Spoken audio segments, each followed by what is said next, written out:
The universe doesn't want us to get to episode 9. No.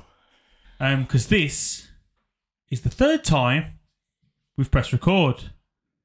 So, for the third time, I'm MK. I'm Dan. And welcome to Boys Cry 2. Nice.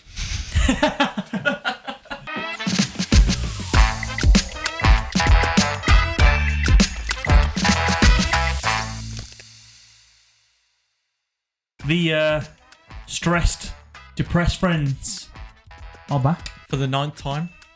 It's our 9th outing. 9 times a charm. I'm pretty sure that almost makes us veterans. Of what? War. What? Speaking of war, right? We are not anywhere else in the world that's dangerous. We can confirm we're safe. We're doing good. Those are just fireworks that you can hear. We decided to do this on the busiest night of the year. Launching every single rocket and Catherine wheel known to man. Or it's just a really expensive wedding down the road. Indian types. Indian types. Best weddings, I respect it. in my opinion. I went to a Nigerian wedding recently. Did you? Yeah. You can tell me about that? It was when I was in Nigeria. Of course. So it was authentic. Not one of these British attempts. Right, what did they... Come on. Talk me through the process. It's pretty wild, actually. I just randomly got invited. I was... yeah. Honestly, it is quite literally, I randomly got invited. Okay. When in Nigeria, you know? And one of my colleagues was invited. No, that's not true. Someone I work with, their daughter was getting married. And because it's such a huge affair, everyone just invites everyone. But it was... I stood out like a sore thumb. Yeah.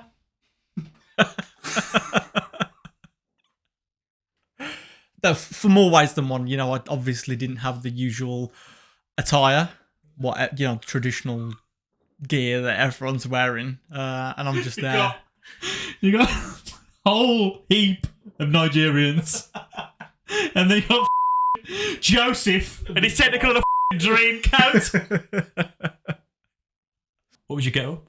Your attire? I literally had a black shirt on and some black shorts. I didn't pack for a wedding. They're normally like exotic colours, though, right? Oh no, it was a colour scheme. Everyone was wearing blue. And there I am, just dressed in black with my pasty face, arms, legs out. Trying to fit in. Impossible. But no, so welcoming. Nice celebration. About halfway through, the structure that was holding the lights up over the dance floor fell down. So we had to evacuate. Quite literally evacuate the dance floor. So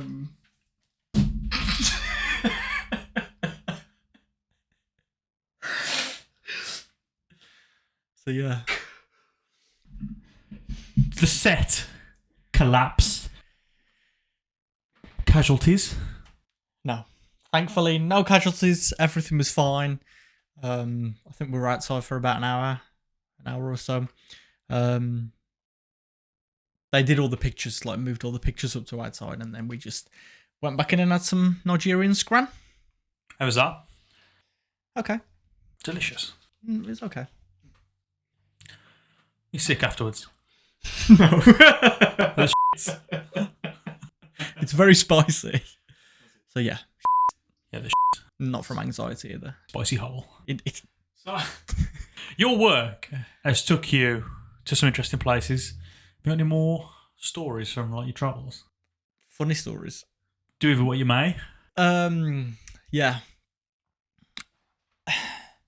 I don't want to make this a generalisation, but everywhere that I've been, the geezers, fiends. Just absolute fiends, mate. What, perverts? So, So, for example, when I was in Somaliland, it seems that every guy's car, of our age, is like pimped up, and it's wild because they're like Toyota Corollas. Do you think they love Need for Speed Underground too? Stay with me. So tinted windows in a variety of colours. You can't see in, you can't see out. Like, you can see out, but it's tinted. So that's You problematic. can't see in. Unless it's Tesla. And on the dashboard, every single car has a box of tissues. So I was thinking, this is weird. Like, why is everybody's windows like fully tinted? Why has everyone got a box of tissues on the dashboard? Like, what do we do? So I asked a guy I was driving around with. Oh. I shit you not, man. He told me that it's not a monogamous culture. So men are allowed to have multiple wives. Okay. So, in a way to court wives, guys will take girls up into the mountains, into the hills, where Allah can't see them. No. Because of for the culture, women need to be covered up. Sorry. Where who can't see them? Allah. Okay, God. I'll see him in the mountains. He created. But that's why the windows are tinted as well. It's delusional. So because the women aren't undressed, I presume, What? whilst they're doing whatever they want to do in the back of the car. Yeah. Move a bit of clothing. Put out the old boy. And then they, use the tissues on the Pioneers of fake taxi. It's genius if you ask me. Wow. Ways of getting around like religious context. It's wild. Like another similar one when I was in Nigeria. I was on a plane, traveling to another part. I sat next to a guy. We just got chatting, and he was like, "How many wives have you got?" I was like, "What? None? 0." And he couldn't believe it. He was like, "No way." What? I was like, You have no wife. I was like, "No, not a single one. How many you got?" And he was like, "Oh, one." I was like, "Then what's with your surprise?" This is where it comes in. We were getting off the plane, and as quite literally, mate, we were on the tarmac. The engines were still going, and I was walking off with him, and then suddenly I look around and he's gone. I turn around on the tarmac. He's chirping some bird, getting her number as he's on the way on to his wife. Wow. Yeah. What do the wives do? Do they have any as well? One gal. Equality. It's wild. I wouldn't even go there. It's mental. Like, my man wouldn't like it if whatever her name is creeping off to the mountains. He was getting bare pipe. But no, it's just the guys. The guys can lay down all the pipe they want, but the girls can't. Wow. Each to their own. It's their culture. Yeah. You know what I mean? It's just fascinating. Fascinating to know what goes on in the mountains of Somaliland. Crazy. Man. That's wild. No, it is. It is. I was so innocently thinking, like, does everyone have a cold? No. It's for cum.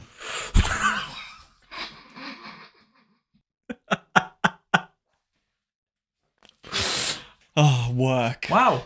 Somaliland? Yeah. No. I've been lucky, where I've been able to go. Stories I've been able to cover. The opportunities I've got. I'm an award-winning filmmaker because of where I am and what I do. But, it doesn't come with its its dark side. Personal effect. That was my next question, to be honest. Ask away. First of all, just summarise what your current job is. I'm basically a humanitarian content creator, filmmaker. You know, make films like documentaries, I'm a photographer. So I have access to, you know, difficult, hard stories, you know, that people really don't want to listen to. Yeah. So it's basically my job to make people want to listen. So yeah, now the viewers get to understand a bit about the job. Obviously, you've got some fun stories. What are some of the negative things about these trips? Like, obviously, a lot of difficult themes. Yeah, no, for sure. Like, you know, every different place that I go has its own set of issues. You know, I've been in Mozambique because of issues with flooding. You know, cyclones that have just completely wiped out communities, killed, you know, thousands. I mean, when I was in Somaliland, it was because of a drought. It was like hadn't rained in over a year. You know, these things. I was in Nigeria covering, you know, human rights abuses at the hands of like fossil fuel companies. You know, the fossil fuel companies are basically like pumping out billions of dollars worth of oil, just and completely just not giving a shit about the communities who are literally on the foot of these oil wells. Yeah. So, yeah, you know, you come across some incredibly difficult stories around death, you know, just general suffering, and I don't know. I feel like over time, I don't feel like I've properly been able to process everything, and worryingly, I feel like I've become quite numb to these stories, these situations. No, even the security risks that like come with that. I've, you know, kind of stopped caring about any threats that could come with it. And I'm not too sure why. Where that numbness comes from. I think you've just been desensitized by a lot of stuff. Not big time. Because you've been over to different parts of the world now, and it's the same sort of imagery, isn't it? It's spot on, and it's something that I really realized when I came back from my last trip. I've been doing this for years now, and these stories are just all the same. Yeah. You know, I'm talking to people who are in the absolutely worst situations you can imagine, and I can't do anything about it. I can go in there, I can make a film, I can take some pictures. But there's that element of it, isn't there? Like, oh, absolutely. I think, you know, it's survivor's guilt, you can call it. You know, secondhand trauma. You know, hearing all these stories so often, meeting all these people, and then, you know, suffering that secondhand trauma, and, you know, being able to just get on a plane and swan off back home, leaving all that behind, knowing that, you know, I can just be fine. You know, that survivor's guilt does come into it. But I think that and I've realised it more recently, is that I think work is a huge trigger for my depression. Some days I can quite literally open my office door, be completely fine all day, all morning. I'll open my office door and I shit you not, like a wall, the depression will hit me. And then that's it for the rest of the day. Sometimes I can be paralyzed. I can just sit there and just stare into space for hours. And it's Kip. All I want to do is go in the living room, go on the sofa, and just sleep. And it's wild. It's wild. It's something that I can't really put my finger on. I can only imagine that it's like we've all spoken about, you know, being so desensitized and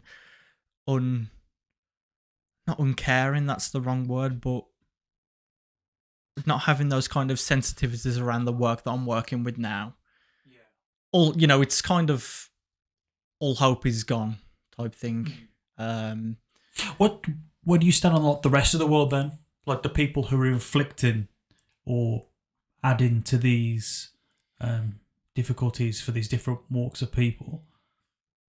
Does it make you angry at the people causing this? Does it make you mad at climate change? Does it?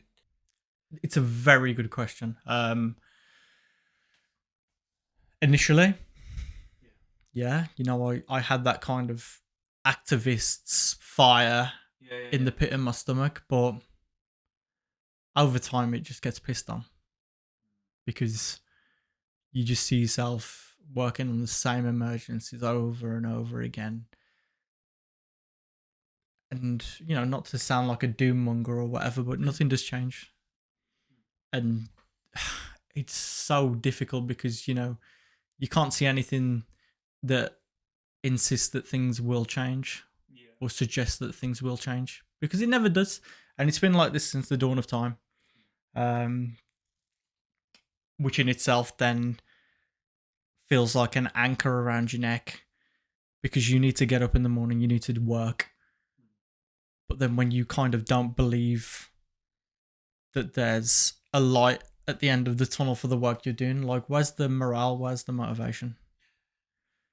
To me, it just seems like it's money over everything across the board. And people have lost that empathetic approach to charities and to these places in the world that are suffering. Like, the world's become selfish and power hungry and money driven, and if people are struggling, there's money to be made off people's struggles, Absolutely. I mean, you take charities out of it. Yeah. It's, people just don't care about, people, like, the world just doesn't care about what's going on. It would much rather bury its head in the sand and keep filling up its bank accounts at the expense of, seemingly those who are already in such an unfortunate situation. There's so many whammies. It's not even a double whammy, it's just a spiral of shit. The world's terrifying, and with what's going on in the world now, Gaza, we're in Ukraine, and your field of work, have you? To be honest with you, it seems like every single emergency that goes on in the world at the moment, I'm involved in some aspect, which in itself is a heavy emotional load to take. And yeah, just trying to kind of tell the stories about what's happening in Gaza at the moment, shining a light on the civilians, innocent people. And sadly, one of the people who've been killed was someone I've worked with on a few occasions over the past couple of years. He's a video journalist who would work with to gather content and stories on the ground for us. And, a bomb hit his house, killed him, took all his family out. Just days after I was speaking to him, buying content from him.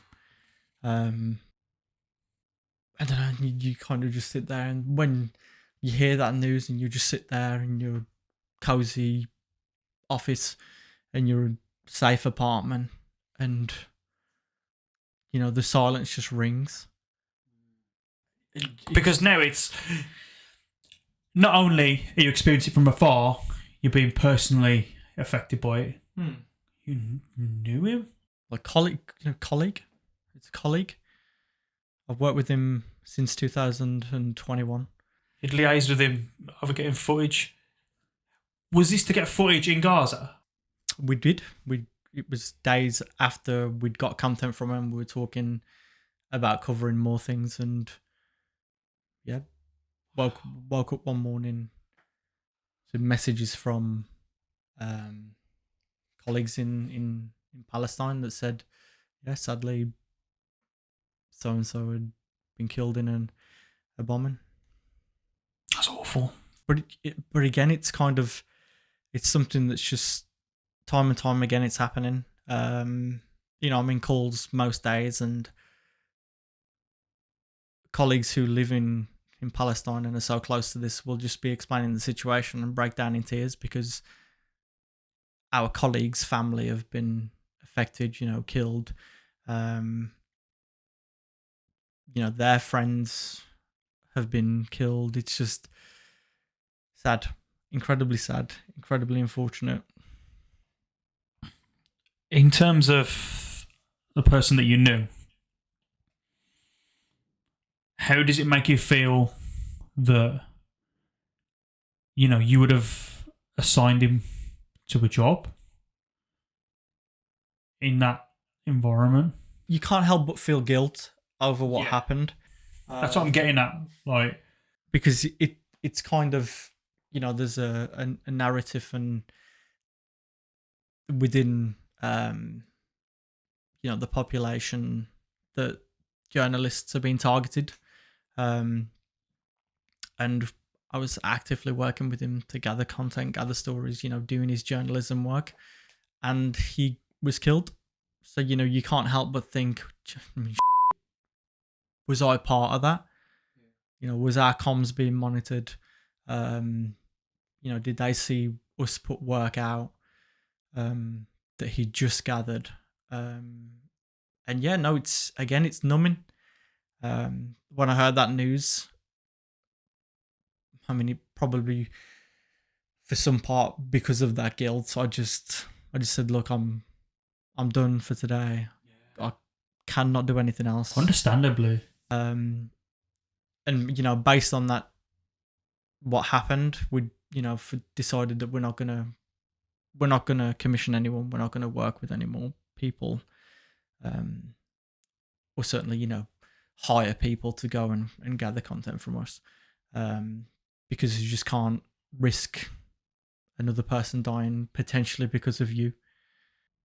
But obviously, it's not your fault. But I understand why you'd feel that way, because I'd feel the same, and yeah, you would feel that sense of responsibility, but it's not on you. Unfortunately, it is wrong place, wrong time, and it's just a lot of shit that's going on right now that no one can control. It's awful. It's awful. And again, it's such a divisive thing, right across the world. And I mean, I've been fortunate to have supportive colleagues around me to work through this crisis, this emergency, to share that load, because it's a lot. Now you're doing a good job, man, and yeah, just understand that these things can happen, and I'm kind of glad that your company have stopped, using freelancers to. I think it's the smartest thing to do. Absolutely. Safety first. People first. Yeah, absolutely. Something that everyone should be, it should be at the forefront of everyone's thoughts, regardless of what stance you're taking, regardless of what way you're aligned. Let's put the people first. Innocent people on both sides are just, being wiped out. Let's get some sense, some common sense, some decency, some humanity. Some peace. Love thy neighbour. Please. You know what, though? With the way the world is, and do you find the older that you get, you just hate human beings now? Not hate, strong word. Just dislike people. No, in the very wise words of Slipknot's Corey Taylor, people equal Mm. and it and I love that. straight up, People equal Just annoy me. and I'm sick of it. Let's just be good. Let's be nice together. Let's have a good time. Do you know what? As well, at the start of like the pandemic, I'm not going to say the word because they'll just get flagged for misinformation or something. But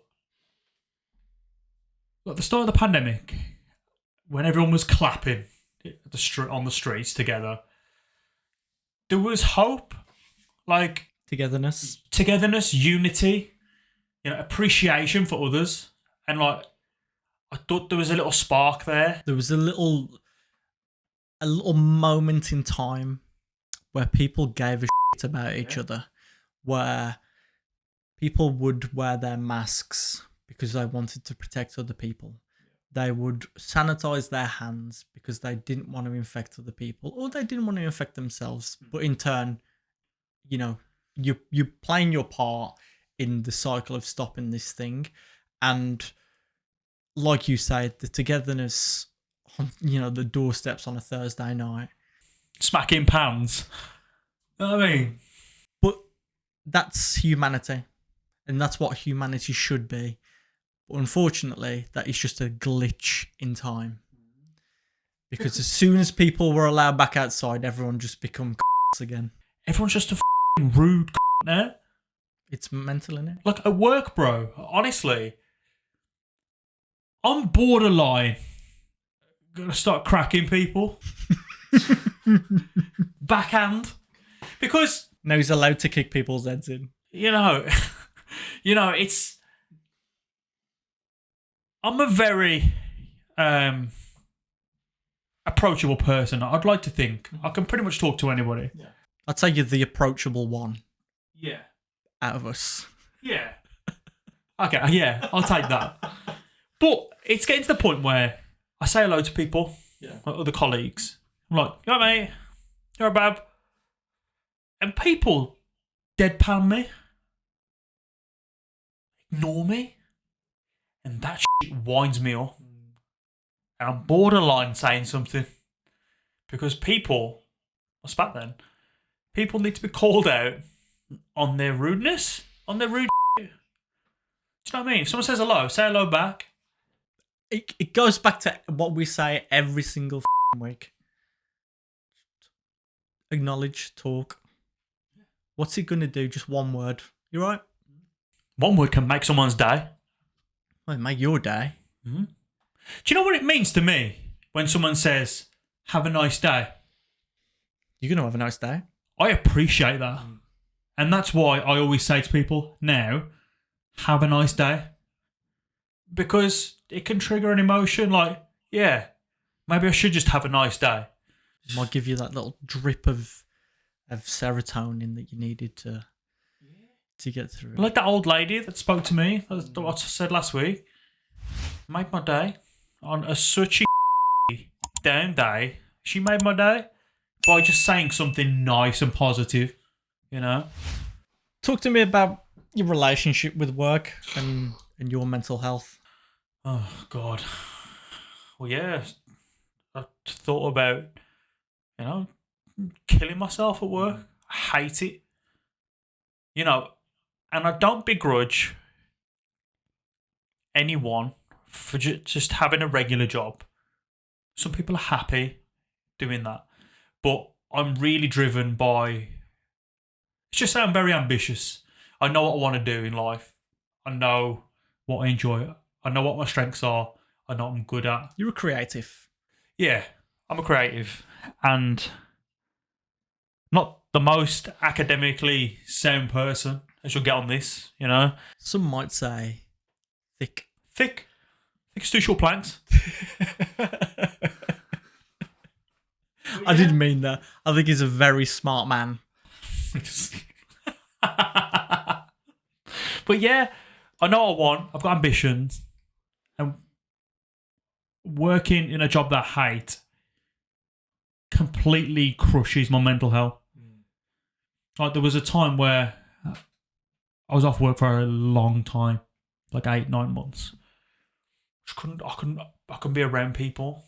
Like I just had pure social anxiety, and I was depressed at my position, and this fear of not achieving and just being stuck on this level like forever terrifies me. And I was in a dark hole, and I was depressed as like still am when it comes to the work, to be honest, but my life's changing now. It's going on a different path here.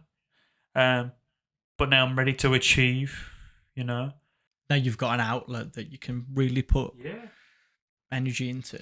Like, I hope this does well. I love this, and not only is it creative, it's therapeutic. And as I said at the start of the show, it's a place where we can drop in, catch up, share thoughts, listen to everyone else's thoughts. We spoke about it the other day. Like this podcast, doing this with you, having that creative outlet, but then also having the wider community, being able to engage with people on social media, watching the community grow. We've said a couple of times over the past month, like how difficult the last couple of months have been. But this podcast has really been a shining light for me. A little fire under our bellies. It's got me through so many difficult days. Not only just being able to work on it, editing, just talking to you about ideas, but also, opening up Instagram, opening up TikTok and seeing the comments. The love. The likes and the follows are one thing, but the engagement, the community. Everyone knows that this is basically a Taylor Swift fan podcast. He's the fan now. But, for an example, the kind of comments that we still get to this day on one of the very early Taylor Swift clips from Swifties warms my cold heart every time I see one.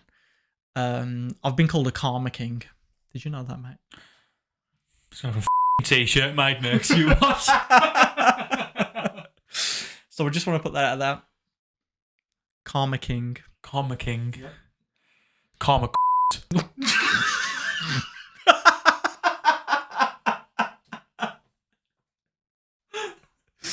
You're a idiot.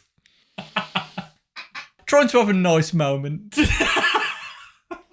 And he takes a shit on it like that. Took a big anxiety shit on it. Oh.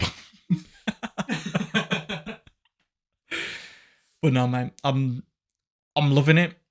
Every single minute that we spend on this, not only in the studio, but outside, when we get excited, when we hit certain milestones, when you flag comments to me, worried whether you're taking it the wrong way, makes me smile, makes me laugh.